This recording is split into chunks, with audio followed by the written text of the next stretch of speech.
go through training camp and don't have as much contact as you like. So you have to, get to the first game and kind of see exactly where you are. In a lot of situations, we still have a lot of players that hadn't played a lot of football. We have quarterbacks that hadn't played in a long period of time. So the first pass was, a half that, most teams don't want to have, but sometimes it takes a little bit of time to get going. I feel like we left a lot of plays out there on the field. Of course, let them get behind us on the defensive side of the ball. And offensively, we got behind them and complete some of the long passes. But it's always about the finish. And offensively,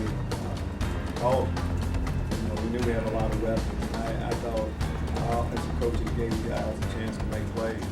That offensive line that stayed together throughout training camp, every snap, all performed well, just kept going. Gave AJ a chance to move around in the pocket. Of course, he did a great job running the ball. He always won a couple passes back, but first time out, like what he did, running back wise. Ray Von, Mike Epstein, Reggie Corbin. You're going to play all three of those guys, and they have their moments. Mike Duty, game back, old Mike, in so many ways. Ricky Small, we could go through on history and talk about specifically how we finished that second half. Defensively, we talked a lot about Jake Hansen. What type of player he is. I think he had 6 tackles for loss. Okay, you should have had an interception too. Our front, I thought, was solid.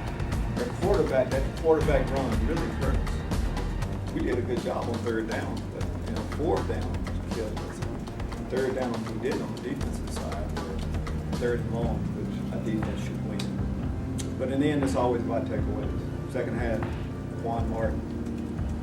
His real given name is Jartavius Martin. We call him Quan Martin. Interception is big. When you're a freshman, you get your first interception. Of course, Dale Sean's interception. And the fourth down stop, just like a turn, it's like a takeaway too. Special team, got a few things to clean up. Mike's return, of course, gave us a chance to. So, a lot of good things to talk about. Some of the things that aren't good to talk about. We had 5 players that have been suspended indefinitely. That didn't play the game. Good football players. We have some team rules, and if you break the team rules, there are consequences. Most of the time, it's not a death sentence, and that won't be the case with these players, but they missed the first game, they're still suspended indefinitely. We have a couple other players, Vertus Brown and Larry Boyd, that won't be playing with us this year for academic reasons. The other players that didn't play today, Jamal Milan, Larry Oladipo, Tony Adams. We have another list of players that didn't play because of injuries. I don't know about major injuries that we had from the game, but I think there were any major ones. Typical bruises, bumps and bruises from the first game. I think we have that. Take your question. Coach, you talk about this 5 positions. What do they need to do to get back on the field? Just continue to do what they're doing right now. We say suspended indefinitely. There's something those players have done. I'm not going to go into when it happened. It's a long period of time ago. But right now they're doing what they're supposed to. We'll see where it goes. They're suspended indefinitely. There's nothing else to talk about. On a big game like this, we're not going to turn this into those guys that didn't play. Injured guys and all. There's a lot to talk about, of course, those guys that play. Coach, have you known all along that these 5 were not going to be playing? No need to going into that either. They're suspended indefinitely. Guys, they broke team rules. I know you want some information. Here's the information for you. They broke team rules, and they're suspended indefinitely. There's nothing else I'm going to say on that. Well, I just meant, my question was, did you have to prepare knowing all along that they weren't going to play? There's a period of time we've had to prepare. Yeah. That period of time could have been a day or 2 weeks. Not going to go into that either. Some of the guys just stepped in and their place, talk about that, how they perform well, talking the first half of the second.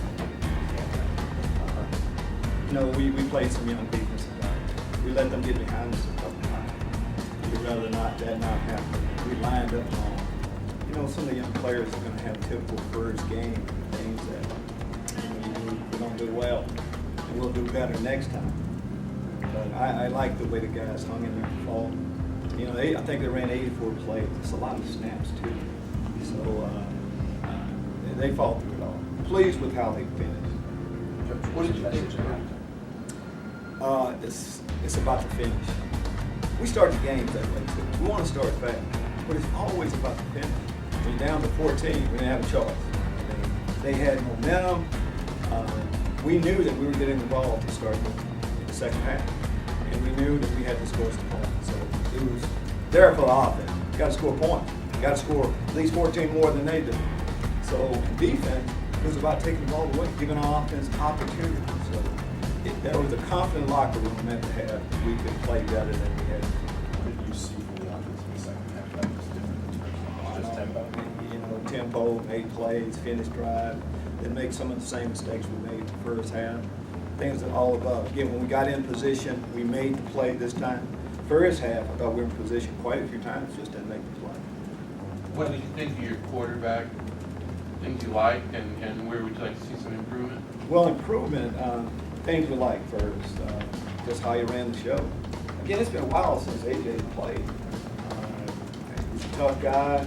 He's mobile. We said that. Thought he ran well. I thought he threw some good passes. We had caught a couple of ones that we dropped. The stats would look better. He protected the ball, no interceptions. We had that fumble, but no interceptions.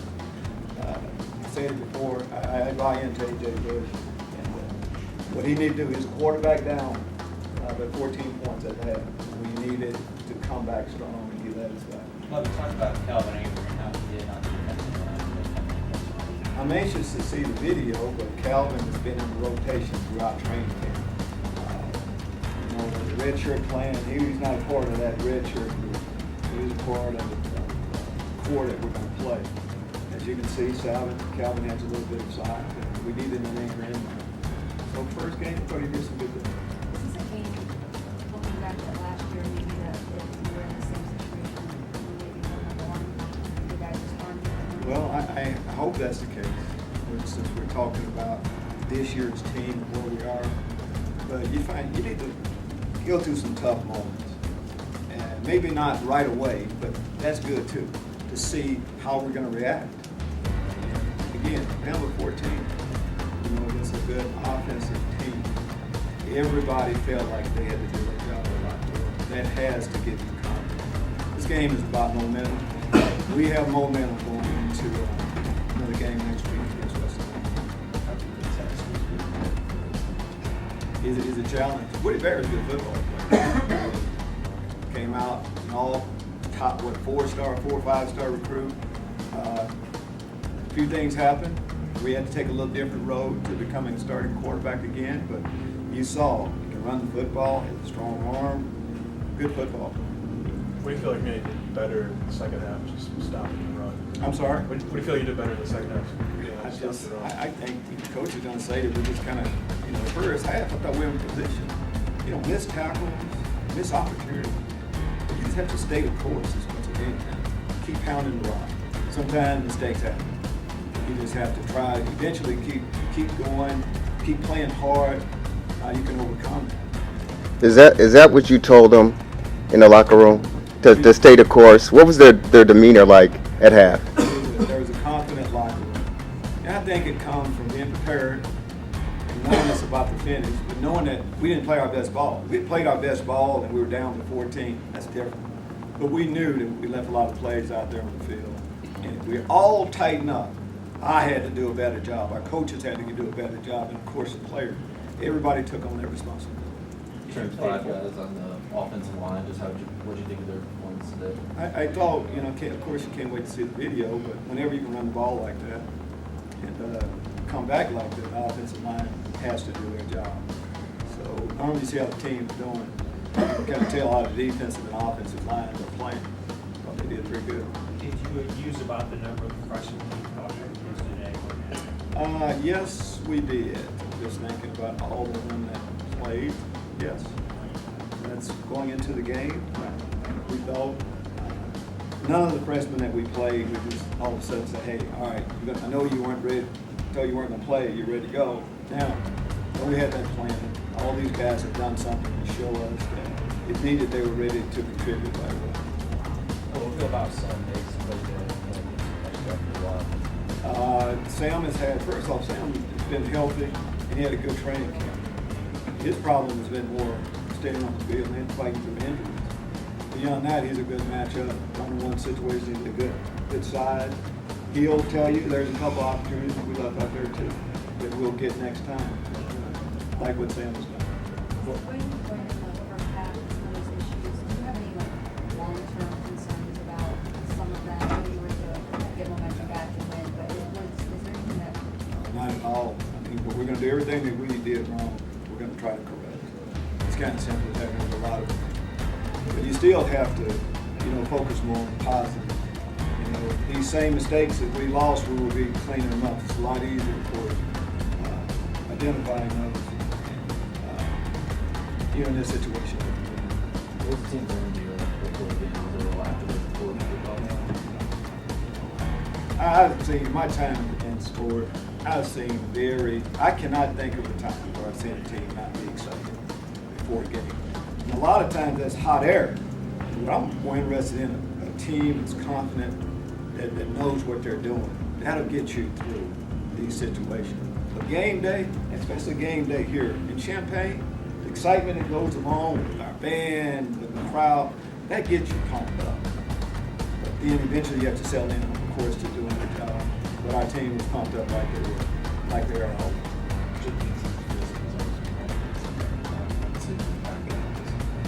Takes a good football. Okay. He can do everything we ask in our linebackers. He fits the profile.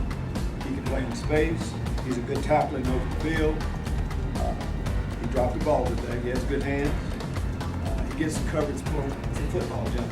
The year he was out of football, Jake was up there, it seemed like daily, more into the assistant coach's role, doing whatever he could, and learning football. So this is how you're supposed to come back from a tough situation, the way Jake Hansen had. How do you see these freshman defensive backs take a step forward next week? They'll take a step, just make improvements, don't make the same mistakes. Any young player, any player in general, you set the bar first time out, and just don't make the same mistakes. Things are a lot clearer once you can kind of see what has happened in the game. It's different. The game's different from practice. Those guys, we know what type of player, what type of people they are. They'll clean the ball. We will. Some of the crowd were not happy about that. Do you hear that? You mean, who was? Me too. I was a part of that same Okay. group. Everybody in the locker room, there weren't any happy people. They should be. But that performance that we put out there the first half, relatives and family were okay. But beyond that, that's the way it should be. We didn't play well. 3 running backs scoring in the third quarter. Is that the kind of impact you expected from that group? It's good information for you to tell them. All right? To know that they 3 all. I just know that going in, playing, say we have 3 starters, they're going to all play.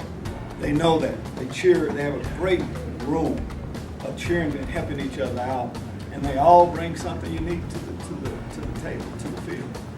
So it's not surprising. Coach, real quick, what do you say to the fan base? The Bluebirds came out early. The student body, they weren't happy. What do you tell them? Just don't say anything about that. We played bad. Fans everywhere in America, if you're not playing well, they're going to boo you. They're going to boo what's happening on the football field. It's no different. But how were those same fans at the end? They were pumped up and cheering, right? That's what we're going to talk about. We continue to do our job. Everybody will be happy. And the few times when we don't, we understand. And you guys, you mentioned, are they some of the close feedback? Yes, and Bob, is there someone that's out for the year who would tell you? Right. These players have, trying to think of which a few of them have had their injury for a while. Sure. But they're coming back. Tony Adams, Jamal Malone, the guys that missed, they're coming back. So that's why reinforcements are coming, soon. In the meantime, we get some valuable reps, young players that are filling in. It's always about the next guy. Injuries can happen at any time. Thank you. Thank you.